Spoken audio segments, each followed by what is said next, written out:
토기장이, 어려운 말은 아니지만 우리가 일상에서 자주 쓰는 표현도 아닙니다. 토기장이가 뭔지는 다들 아실 겁니다. 흙을 가지고서 그것을 빚어서 그릇 같은 것들을 만드는 기술자, 장인을 우리가 토기장이라고 말합니다. 여러분, 토기장이 하면 뭐가 먼저 떠오르십니까? 토기장이 흙으로 그릇을 만든다. 저는 딱 뭐가 떠오르지라고 생각했더니 사랑과 영혼이 떠오르더라고요. 예, 너무 옛날 찾아봤습니다. 언제 영화인가? 1990년 영화. 예, 근데 비슷하실 거라고 생각합니다. 근데 막상 제가 그때 저 중학생이어가지고 그 영화를 보지 않았습니다. 지금까지 살면서 사랑과 영혼을 처음부터 끝까지 본 적이 한 번도 없는데 참 이 사람 기억이라는 게, 그런데 딱 그 장면은 떠오르는 거예요. 그릇을 만든다 하면 멋진 남자 주인공이 딱 뒤에서 이렇게 여주인공을 안으면서 이렇게 그릇 만드는 모양. 예, 사랑과 영혼이 떠오릅니다. 또 뭐가 떠오른가? 저는 생각해 보니까 제가 그 네덜란드 로테르담 사랑의 교회 한인교회 섬기고 있을 때 우리 중고등부 학생이었던 친구 중에 하나가 이제 청년이 되어 있는데 몇 해 전에 와서 자기 갑자기 그릇 만드는 사람 된다고, 그래서 뭔 소리야 했더니 그게 하고 싶다고 해서 토기장애가 말 그대로 됐습니다. 그래서 올여름에도 와서 봤는데 그 덴마크에 있는 예술학교에 다니면서 하는데 자기가 만드는 걸 이렇게 그 포트폴리오라고 하죠. 그걸 보여줬어요, 저한테. 그랬더니 그거는 이제 제 기준에서는 그릇이 아니라 예술 작품이더라고요. 희한하게 생긴 예술 작품. 그런 게 토기장입니다. 여러분들 기억에도 머릿속에도 토기장이 하면 떠오르는 어떤 모양, 상황들, 그림들이 있으실 겁니다. 오늘 말씀 속에서 우리가 토기장이를 바라봅니다. 하나님께서 예레미야에게 토기장이의 집으로 가라고 명령하셨죠.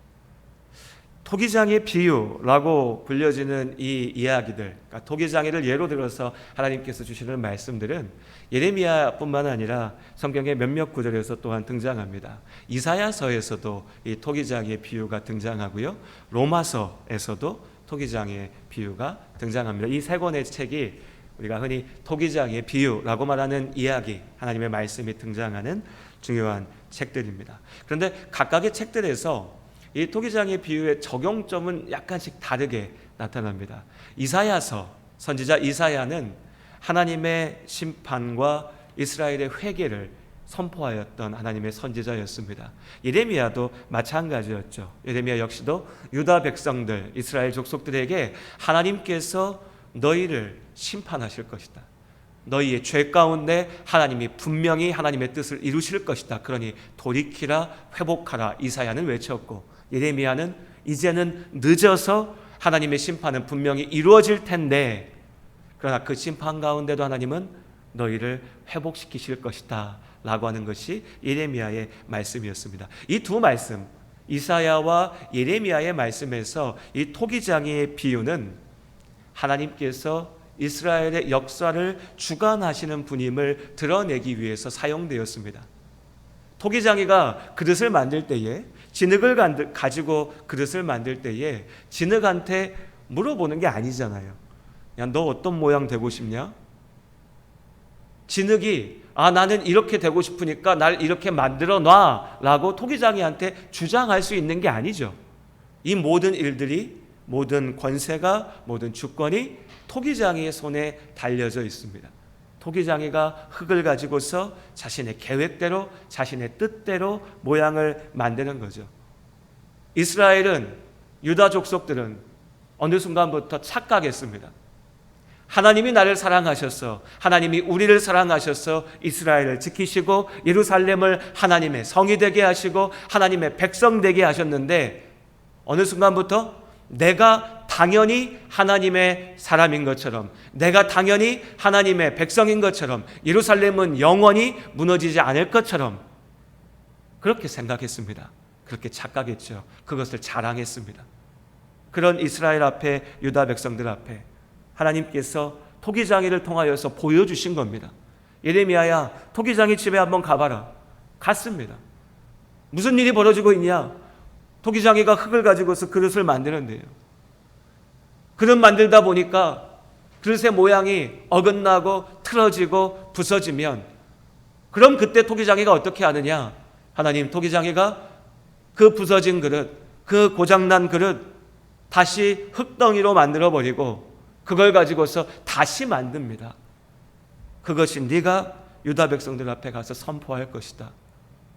너희가 하나님의 사람 됐다라고 자랑하여 교만하여 마치 하나님이 나의 손 안에 있는 도구인 것처럼, 하나님이 나의 수단인 것처럼, 내가 이렇게 이용하고 저렇게 이용하면 하나님이 이렇게 움직이고 저렇게 움직이는 것처럼 그렇게 교만하여 있을 때에, 그러나 내가 토기장이이니 내가 너희를 벌할 것이다. 내가 너희를 심판할 것이다. 내가 너희의 그 예루살렘을 무너뜨려 버리고 그 무너진 예루살렘 가운데 다시 성전을 세울 것이다. 이것이 예레미야와 이사야에서 토기장의 비유를 통해서 하나님께서 주시는 말씀이었습니다. 로마서의 말씀의 비유는 약간 다른 적용점이 등장합니다. 로마서에서 하나님께서는 바울에게 이 토기장의 비유를 통해서 말하게 하십니다. 여기서의 바울이 토기장의 비유를 말할 때의 그 중심에는 하나님의 구원이 있었습니다. 하나님의 구원. 특별히 나는 이스라엘이야, 나는 유대인이야, 나는 하나님의 율법을 지키는 사람이야, 그러니 나는 구원받았어 라고 주장하는 사람들 앞에 바울은 하나님께서 토기장이가 되신다.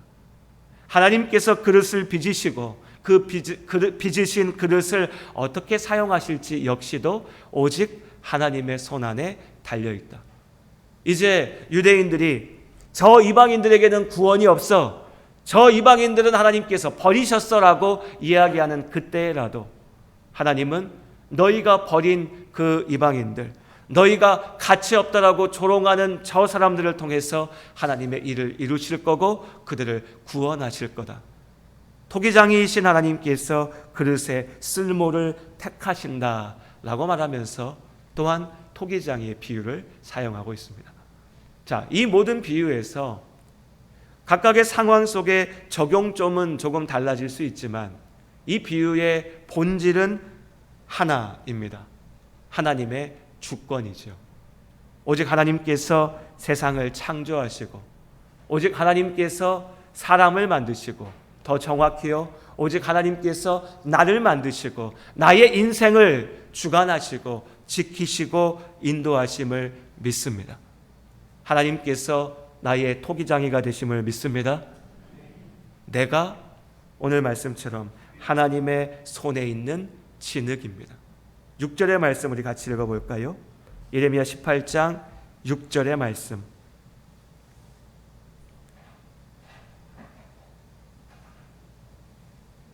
함께 한 목소리 읽겠습니다. 여호와의 말씀이니라. 이스라엘 족속아, 이 토기장이가 하는 것 같이 내가 능히 너희에게 행하지 못하겠느냐?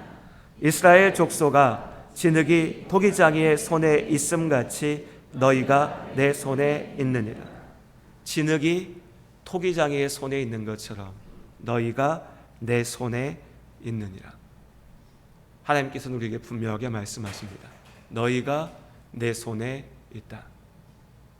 너의 삶이 내 손에 있다. 너의 인생이 내 손에 있다. 네가 자랑하고 주장하고 바라고 생각하는 그 모든 것들이 내 손에 있다. 네가 이루고 네가 만들고 네가 지켜가는 게 아니라 내가 이루고 내가 만들고 내가 지켜간다. 이것이 우리에게 보이신 하나님의 분명하신 뜻, 하나님의 주권입니다. 오늘을 살아가는 우리에게는 참 받아들이기 어려운 말씀입니다. 왜냐하면 항상 우리는 나를 내세우고 나를 주장하고 내가 해내야 된다라고 배우면서 자라나니까요. 그렇게 살아가니까요. 인생 살아가면서 매 순간마다 우리는 이것을 계속해서 확인받습니다. 당신이 해야지, 네가 해야지, 네 인생인데, 네 삶인데, 그것이 자유고 그것이 권리고 그것이 기쁨이고 보람이고 성취라고 이야기합니다. 나의 것, 나의 삶이라고 하는 것. 오늘날의 풍조죠. 시대가 달라지면서 이러한 풍조가 더욱더 강화되고 있습니다. 이제는 사회 문제로까지 비화된 것처럼 이제 어린 아이들도 더 이상 누군가의 말을 들으려고 하지 않아요. 부모의 말도 듣지 않고 선생님의 말도 듣지 않습니다. 말하면 얘기하죠. 내 생각인데, 내 주장인데, 내 삶인데 왜 나를 억누르냐? 그것이 좋은 면도 있지만 또한 분명한 문제가 있다는 것을 우리가 눈앞에 보고 있습니다. 그러면서도 포기하지 못하죠. 왜요? 내가 중요하니까. 나를 이야기해야 되니까. 그런데 하나님은 뭐라 얘기하십니까? 너는 내 손에 있는 진흙과 같다. 그러니 어렵죠. 그러니 믿음이 어려운 겁니다. 유다 족속들처럼 죄악 가운데 있었던 이스라엘처럼 내가 하나님을 이용하려고 할 때 믿음은 그렇게 어려운 게 아닙니다. 그냥 어느 한순간에 인정만 하면 됩니다. 어느 한순간에 그냥 내 마음을 거기다 쏟아부으면 됩니다. 세상 사람들 다 그러고 살잖아요. 우리 눈에 봤을 때는 도무지 말이 되지 않는데 어떻게 무당 앞에 가서 저렇게 엎드려 절하면서 빌면서 저러고 살까? 이사 날짜 하나 정하는 것도 무당 쫓아가서 빌면서 돈 갖다 바치면서 저렇게 살까라고 우리 눈에 보이는데 우리가 그렇게 말할 때 세상 사람들은 우리한테 와서 또 똑같이 얘기하는 거예요. 너네는 뭐하러 교회 가가지고 맨날 그렇게 엎드려서 절하면서 돈 바치면서 교회에 쩔쩔매면서 그렇게 사냐라고요.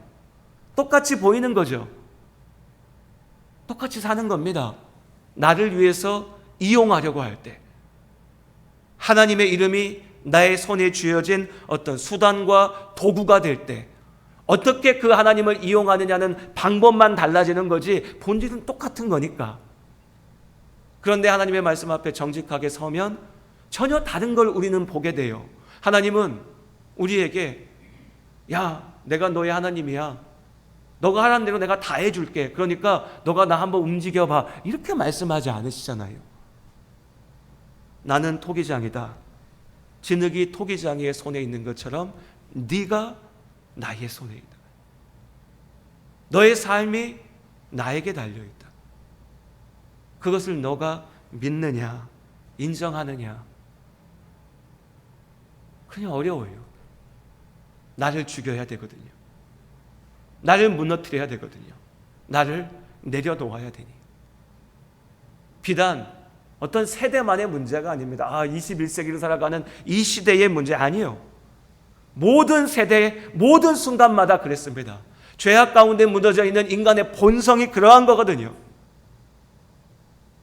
결국에는 내가 나의 삶을 책임지고 내가 살아가야 된다라고 주장하니 그렇게 꿈꾸고 그렇게 욕망하고 또 그 안에 절망하는 것이 우리의 삶이니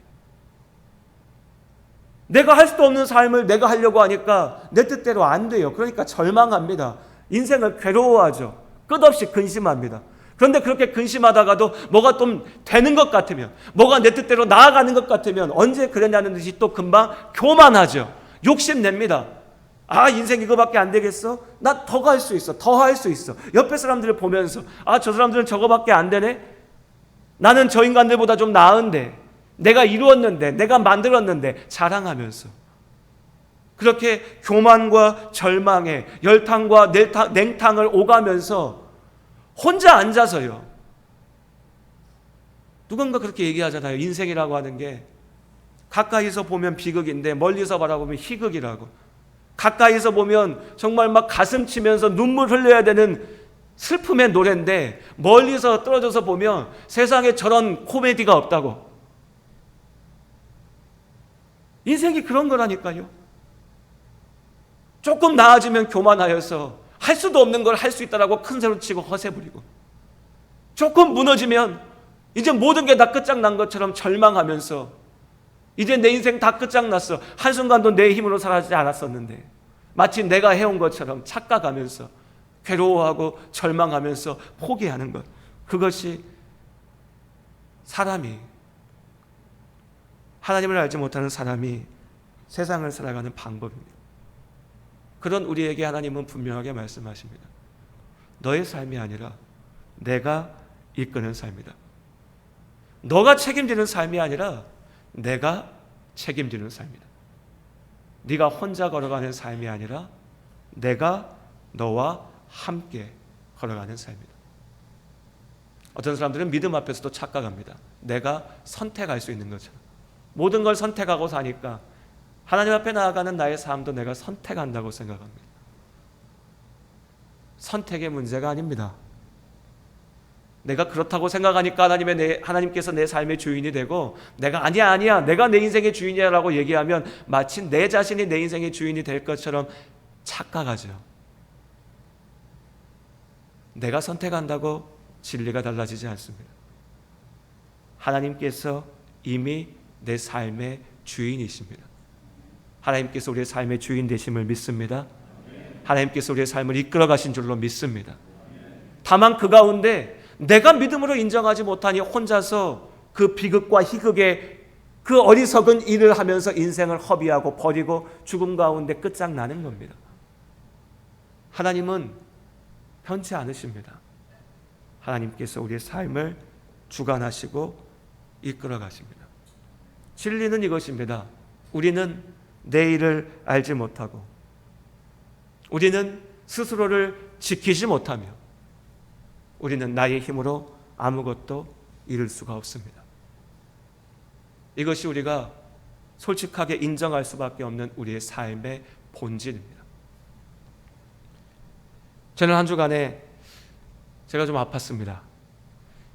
아팠다고 하면 이제 오랫동안 저를 봐오신 성도님들은 우리 목사님 또 아팠나 보네 이러고 생각하시고, 많이 보지 못하셨던 분들은 우리 목사님 멀쩡해 보이는데 뭘 가끔 한 번씩 왜 저렇게 아프다고 그래? 라고 생각하실 수도 있습니다. 아시는 분들도 계시지만 제가 어릴 적부터, 날 때부터 몸이 아팠습니다. 근데 또 몸이 아팠다라고 하면 또 말이 그런 게 멀쩡해 보입니다. 또 멀쩡합니다. 우리 목사님 아프다더니 막 자전거 타고 산에 간다고 그러고, 뭐 어디 막 등산 간다고 그러고, 100km를 타네, 뭐 왜 저래? 라고 생각하실 수도 있습니다. 몸은 멀쩡하니까. 근데 아픈 부분이 있습니다. 뭐 진단명으로 하면 림프관종, 혈관종 이렇게 얘기를 합니다. 두경부, 얼굴 쪽에 있습니다. 뭐 종양입니다. 양성 종양. 근데 정확한 진단이 없습니다. 병원에 가보면 작년에도 한번 세상 가봤어요. 어떤가 한번 또 물어보려고 그랬더니 병원 뭐 썩 가기 좋지 않은 게, 가면 의사 선생님이 이겁니다, 그러니까 이렇게 치료하면 됩니다 하고 답을 주면 참 마음이 편하고 좋은데, 저는 가면 의사 선생님들이 모여서 회의를 하더라고요. 왜 이런가, 이 증상이 뭔가.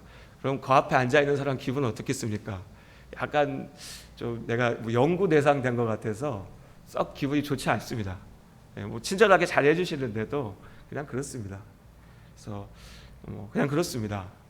림프관종, 혈관종 뭐 이 정도로 얘기는 하는데 딱 떨어지는 진단명은 없는 그냥 그런 질환을 저는 갖고 살고 있습니다. 나쁘게만 보면, 아주 나쁘게만 얘기하면, 제 얘기는 아니고 의사 선생님들한테 들었던, 지금까지 살면서 나쁘게만 보면 진단이 정확하지 않으니까 어떻게 퍼져나갈지 모른다. 그래서 근데 부위가 또 이제 얼굴 부분이니까 뭐 시신경으로 갈 수도 있고, 또 뭐 뇌 쪽으로 갈 수도 있고, 아무튼 얼굴의 어느 부위로든 갈 수가 있어서 그렇게 되면 양성이긴 한데 어떤 식으로 영향을 끼치게 될지는 모르겠다라는 무서운 얘기를 하는 분도 있더라고요. 그리고 더 무서운 말을 했던 분은 양성종양이라서 뭐 그 자체로는 문제는 없는데 이거 자체가 희귀한 거라서 혹시라도 악성이 될지는 없을 것 같긴 한데 모르겠다. 말을 하질 말든지 그런 말을 하면 무섭죠. 우리 몇몇 성도님들은 뭐 갑자기 목사가 불쌍해 보이시고 그런데 또 한편으로는요, 좋게 보면 어떤 분은 또 이러십니다. 아니 지금 이제 40대 중반이 되겠는데 지금까지 뭐 별 문제 없이 잘 살아왔는데 지금처럼 그냥 관리하시면서 잘 살면 될 것 같습니다.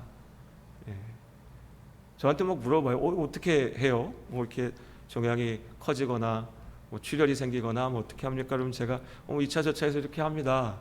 그러니까 그래요? 그렇게도 하면 됩니까? 의사 선생님이 저한테 거꾸로 물어봐요.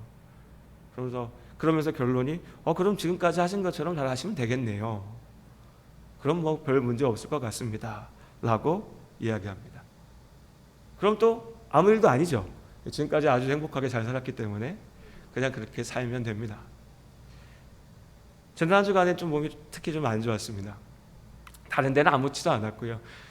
근데 미리 말씀드립니다. 앞으로 혹시 그럴 일이 있을 것 같아서 제가 몸이 안 좋아서 좀 교회 사역하는 걸 좀 이번 주는 조금 쉬어야겠습니다라고 말씀드렸는데 우리 목사님 아프다고 했는데 목사님 왜 밖에 돌아다니지?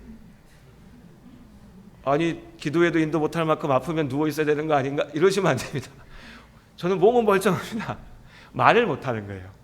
말하는 게 어려워서 그게 어려워서 이제 교회 안에서 어떤 일들을 진행하기 좀 어려워서 그런 겁니다. 혹시 오해하지 않으셔야 됩니다. 생각을 했습니다. 혼자 가만히 이제 쉬면서 생각을 하는데 내가 아픈 게 어떻게 보면 인생 같다. 사람의 삶이 그런 것 같다라는 생각을 했습니다. 나쁘게 생각하면 한도 끝도 없습니다. 사실 어떻게 어디까지 나빠질지 아무런 보장이 없습니다. 모르니까. 반대로 또 좋게 생각하면요. 그냥 이렇게 누워가지고 한 2, 3일 쉬면 주사 맞고 약 먹고 조금 몸 가라앉히면서 그냥 쉬면 항상 그래 왔으니까 또 며칠 지나면 괜찮아지겠지 라고 하는 그런 상황, 이 속에서 왔다 갔다 하는 겁니다. 혼자 머릿속에서는 그냥 그런 상황들. 주로 저는 오늘 천성도 좀 그렇고 해서 긍정적으로 별일 아니야 라고 생각은 하는데 그래도 사람인지라 순간순간 아주 안 좋고 또 안 좋은 모양들이 있으면 덜컥 겁이 날 때도 있습니다. 내가 지금까지 경험해보지 않는 결과로 이어질 수도 있나? 라는 생각이 문득 들면 근데 저만 그런가요? 저만 특별하게 아프고 저만 특별하게 그렇게 생각합니까? 사실 이 자리에 있는 모든 성도님들 우리 똑같이 그렇게 살고 있지 않습니까? 또 다른 모양으로 지병을 가지고 계신 분들도 계십니다. 그 속에서 관리하면서 하루하루 살아가시지만 근심된 날도 있고 또 이렇게 하면 괜찮겠다라고 희망이 생기는 날도 있죠. 꼭 몸이 아픈 것만의 문제도 아니죠. 삶이라는 게 그렇지 않습니까? 오늘까지는 아무 문제가 없어요. 내일 어떤 일이 있을지 우린 모릅니다. 오늘 나를 아프게 하는 이 문제가 내일 나를 정말 죽음으로 끌고 갈지 아니면 내일이 되니까 아무 문제 없었던 것처럼 괜찮아질지 여러분 아십니까? 우린 몰라요. 우린 모릅니다. 왜냐하면 이 일은 우리에게 맡겨져 있는 일이 아니니까요. 짐작합니다. 예측하죠. 하지만 그 짐작과 예측이라는 건 우리 뜻대로 항상 되지 않습니다. 그럼 가만히 생각해 보면요. 그냥 우리는 그렇게 지금 살고 있습니다. 내일을 알지 못하지만 내 힘대로 되지 않지만 그러나 나에게 주어진 삶이기에 그런데 그런 우리에게 내일을 알지 못하기 때문에 두렵고 내 뜻대로 되지 않기 때문에 근심하고 걱정하는 우리에게 하나님은 말씀해 주신 겁니다. 야, 너 그냥 버려져 있는 흙이 아니라 내 손 안에 있는 흙이야. 하나님 손 안에 있는 흙이라고 하니까 우린 기분 나빠하죠. 내 인생 내가 잘 사는데 왜 저렇게 얘기해? 진짜 무서운 건요. 내가 저기에 버려져 있는 흙이 되는 겁니다. 흙이 기분 나쁘다고요? 나는 다이아몬드인데 난 빛나는데 반짝반짝? 그럼 버려져 있는 다이아몬드면 무슨 소용이 있습니까? 아무 소용 없습니다. 아무 가치가 없습니다. 보잘것없는 흙이지만 그 흙이 하나님의 손 안에 있기 때문에 그 흙은 너무나 소중한 겁니다. 그래서 저는 몸이 아프지만 감사합니다. 그 속에서 인생이 뭔지를 계속 생각할 수 있으니, 삶이란 것이 무엇인지를 바라볼 수 있으니, 내 삶은 내 뜻대로 되는 것이 아니구나. 하나님께서 내 삶을 이끌어 가신다. 하나님께서 우리의 삶의 주인 되신 줄로 믿습니다. 인간이 그렇죠. 멋지게는 말씀드리는데 전 제 얘기하면서 막 한 2시간 3시간 방송에 간증하듯이 멋지게 얘기할 수 있는데 성격이 그게 못 돼서 쑥스러워서 그렇게 표현을 못합니다. 더군다나 본질도 그렇습니다. 아픈 몸으로, 전 정말 말하면 이제 피가 나고 막 이럴 때 있거든요. 그런 몸으로 거룩한 하나님의 말씀만을 선포하면 얼마나 멋질까요? 그럼 우리 목사님 참 은혜로워 이렇게 하실 수 있죠. 근데 인간이요, 그 아픈 입을 갖고 성질 나니까 아들한테 막 소리를 지르면서 야 임마 너 막 또 화를 막 쏟아냈어요. 아프면 좀 참고 가만히 있지. 사람이 그렇습니다. 사람이. 그러니까 자랑할 게 하나도 없어요. 조금 자랑할까라고 하다가도 내가 이거밖에 안 되지 그렇습니다. 내가 흙이구나 라고 하는 걸 다시 기억합니다. 그런 흙인 나를 하나님께서 빚어가신 줄로 믿습니다. 여러분이나 저나 비슷하지 않습니까? 대단하십니까? 잘나셨습니까? 아니요, 흙입니다. 그러나 하나님께서 나로 빚어가심을 믿습니다. 그런데 하나님이 나의 토기장이가 되신다라고 했을 때 우리가 왜 기분 나쁘냐면 2가지 때문에 그래요. 하나는요, 그 토기장이가 나보다 능력이 없을까라고 하는 불안함 때문에. 누가 운전하는 차 딱 운전하시면서 내가 태워줄게요 타세요라고 했을 때 여러분 한번 생각해 보십시오. 그분이 운전 잘해요.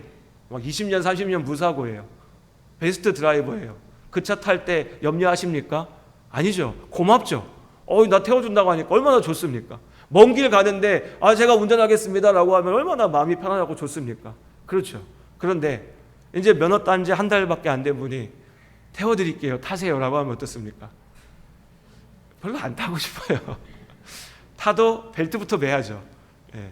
그리고 마음의 준비를 하죠. 내가 지금부터 잔소리 해야겠다. 예. 여기 브레이크 밟으셔야 돼요. 여기 천천히 가야 돼요. 그렇게 되는 거죠. 내 인생이 누군가의 손에 맡겨져 있다. 기분 나쁩니다. 왜요? 그 사람이 내 인생을 어떻게 만들어갈지 모르니까. 그런데 하나님께서 우리의 토기장이가 되십니다. 그럼 우리 그렇게 질문 던져봐야 되는 겁니다. 내가 하나님보다 완전한가?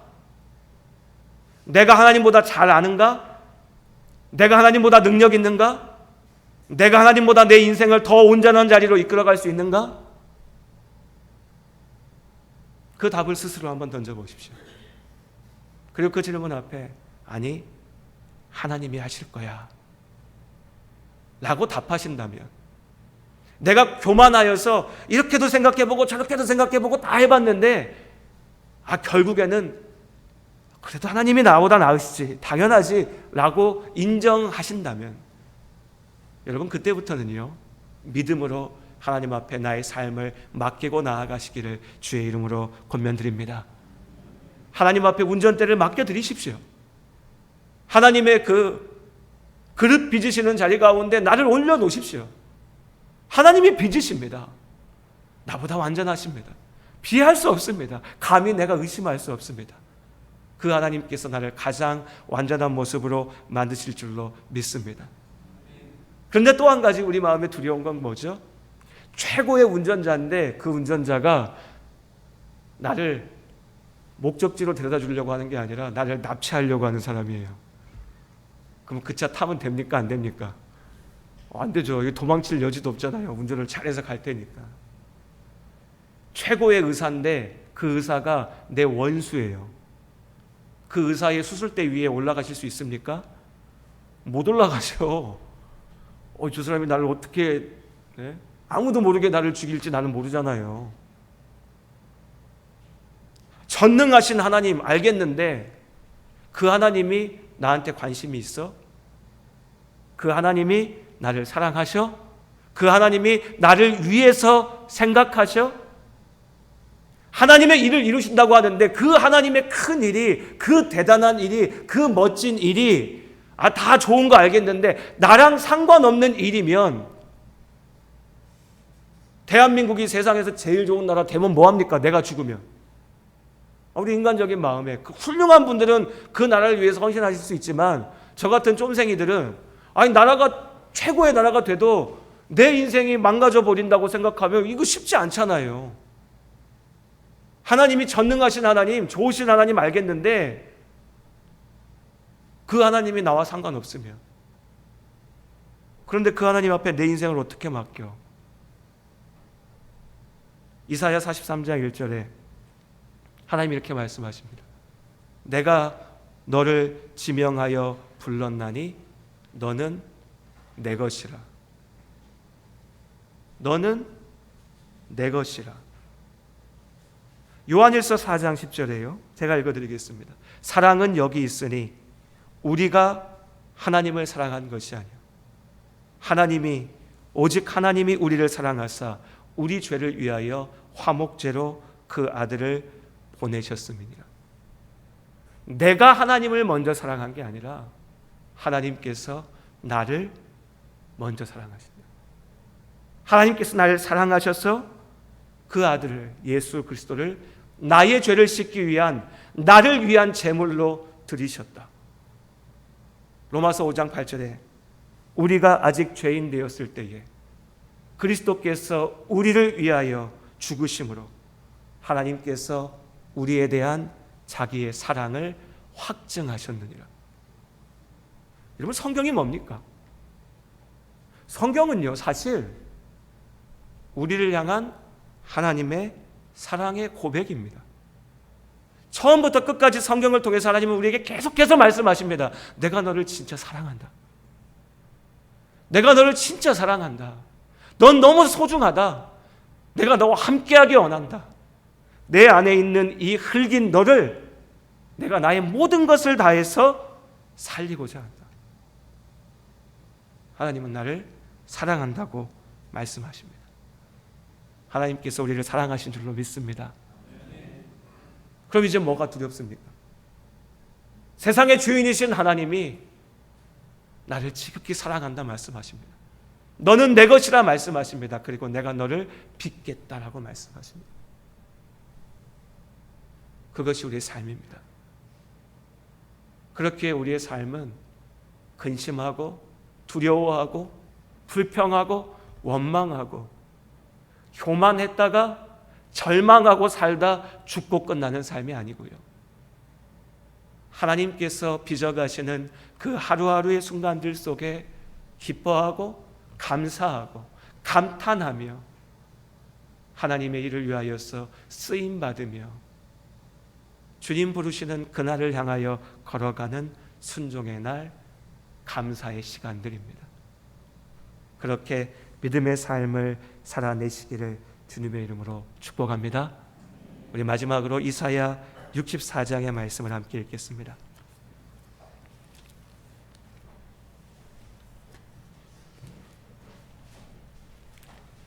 구약성경 이사야 64장 8절 말씀.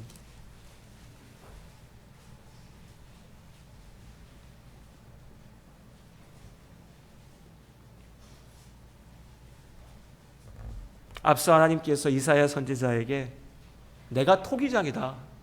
이스라엘은 진흙이야.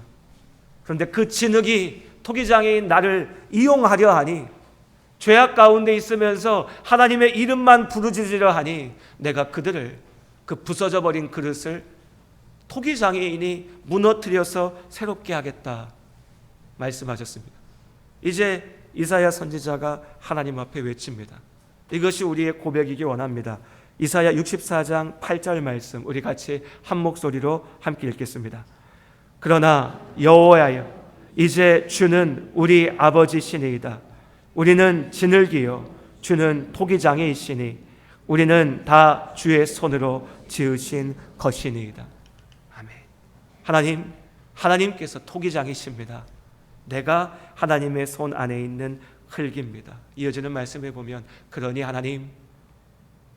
하나님의 그 진노를 가라앉히시고 우리가 하나님 안에서 살아가게 하여 주시옵소서. 내가 하나님 앞에서 지어질 수 있게 하여 주시옵소서. 내가 하나님 나라의 소망 안에 걸어가게 하여 주시옵소서.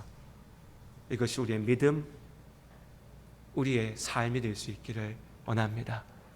기도하시겠습니다. 하나님, 우린 연약합니다.